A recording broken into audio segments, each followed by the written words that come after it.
नमस्कार. आपण पाहताय आणि ऐकताय आपल्या हे यूट्यूब चॅनल. मी गणेश तुकाराम शिंदे आपणा सर्वांचं आपल्या या यूट्यूब चॅनलवर स्वागत करत आहे.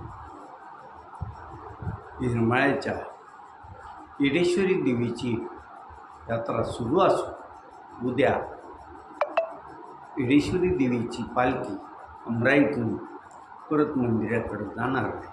म्हणजे उद्या यात्रेची सांगता आहे. दरवर्षी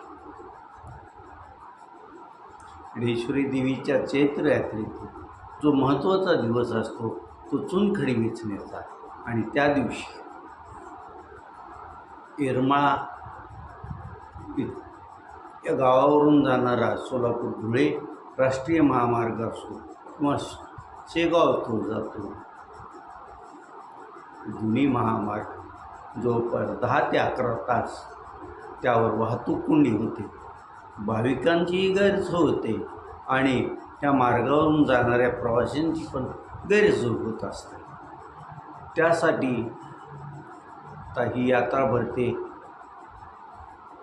ती फार पुरातन काळापासून त्यावेळेसपासून आणि आत्तापर्यंत ना येरमाळा ग्रामस्थांनी किंवा जिल्हा प्रशासनानं किंवा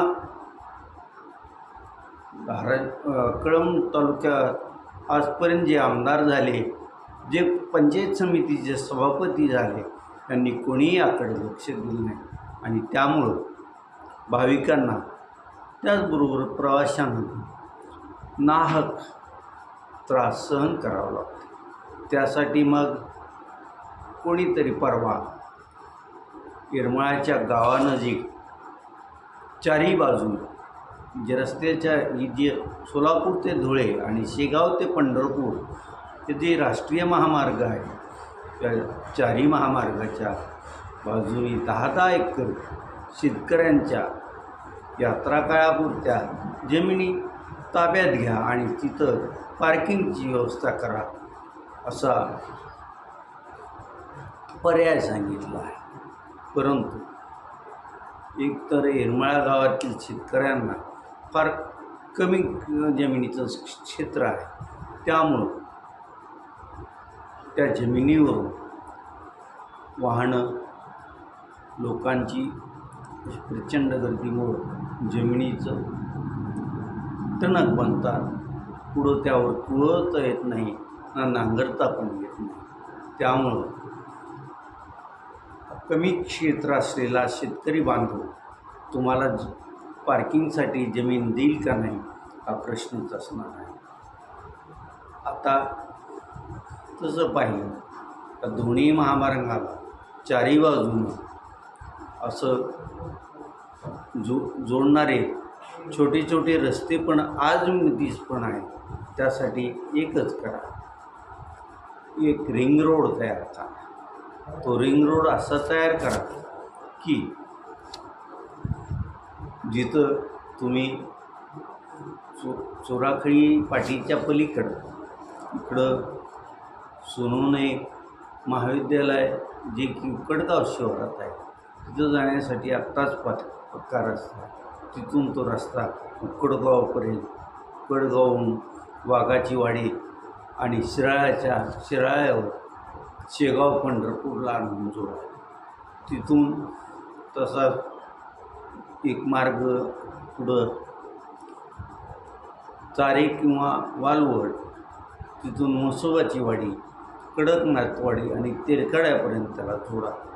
तिकडून तेरखड्याहून गुळजोडा,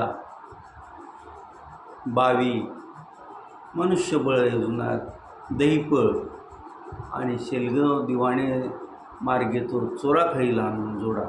असा तुम्ही रिंग रोड तयार करा. हा रिंग रोड तयार झाल्यानंतर ज्या वेळेस ही यात्रा चैत्र यात्रा असते त्यावेळेस जरा काटेकोर नियमाची अंमलबजावणी करा.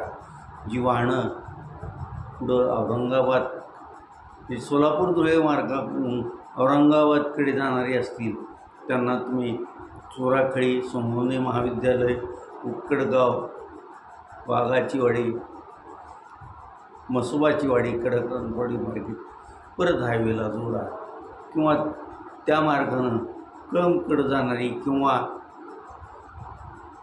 केज परभणीकडे जाणारी वाहनं, मग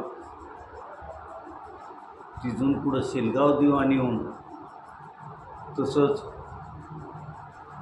दहीपळ, परतापूर आणि शेगाव पंढरपूर महामार्गाला जोडा.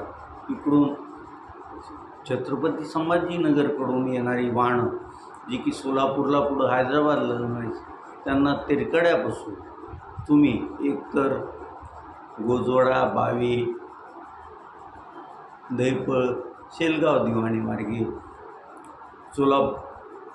धुळे सोलापूर महामार्गाला त्यांना जोडा, किंवा दुसरा कडकनवाडी, मसोबाची वाडी, चारे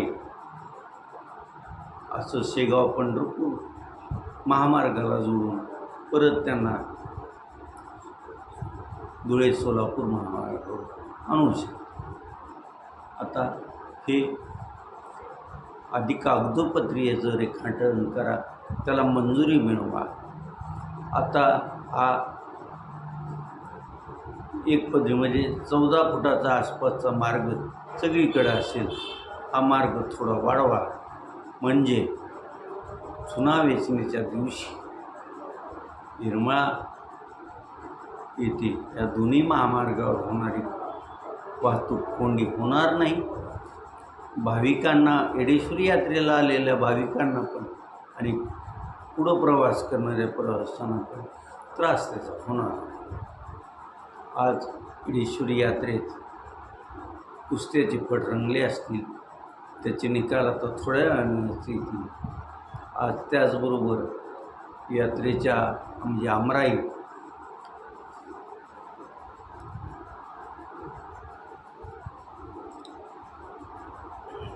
दारूची आतषबाजी होईल आणि ते पाहण्यासाठी लोकांची प्रचंड गर्दी होणार आहे. उद्या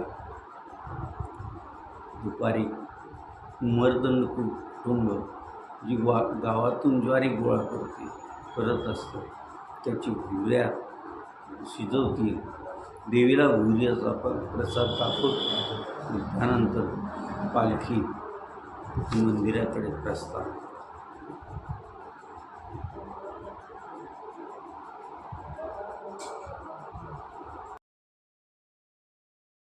देशात सर्वात मोठा पक्ष म्हणून मानला जाणारा भारतीय जनता पक्षाचा आज वर्धापन दिन आहे.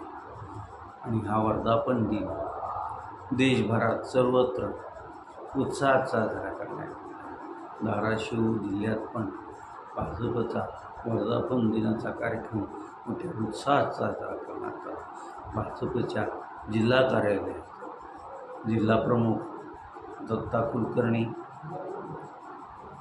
मैत्रचे उपाध्यक्ष तुळजापूरचे आमदार राणा जगजितसिंह पाटील आदी या कार्यक्रमाला उपस्थित होते. या वर्धापन दिनानिमित्त जिल्हा कार्यालयावर ध्वज फडकवण्यात आला आणि त्या कार्यक्रमाला या प्रमुख पदाधिकाऱ्याबरोबरच भाजपचे कार्यकर्ते मोठ्या संख्येनं उपस्थित होते.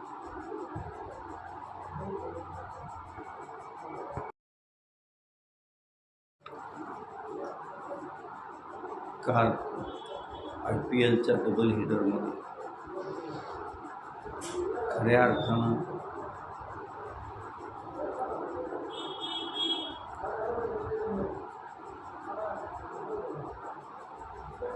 फलंदाजीत आपला महत्त्वाचा तो का असेल, त्याचबरोबर डेव्हिड हेड आणि नितीश कुमार रेड्डी त्यांनी अप्रतिम अशी फलंदाजी केली. काहींनी अप्रतिम फलंदाजी करूनही त्यांच्या संघाला विजय मिळाला नाही, परंतु काहींनी गोलंदाजीत आणि फलंदाजीत चमक दाखवली, त्यामुळे त्यांचे संघ त्यात विजयी झाले. आज कोलकाताचा संघ संध्याकाळी 7:30 वाजता IPLच्या स्पर्धेतील आपला चौथा सामना खेळण्यासाठी कलकत्त्याच्या ईडन गार्डन्स मैदानावर उतरणार आहे. मग या मैदानावर कलकत्त्याचा संघ विजय मिळवतो की पराजित याचं उत्तर आपल्याला संध्याकाळी उशिरा मिळेल. त्यामुळं या निकालाबद्दल आपण उद्या सकाळीच बोलूया. तर आपण इथंच थांबूया. तुम्ही आपल्यांना यूट्यूब चॅनल सबस्क्राईब करा, लाईक करा आणि कमेंट्स करा. धन्यवाद.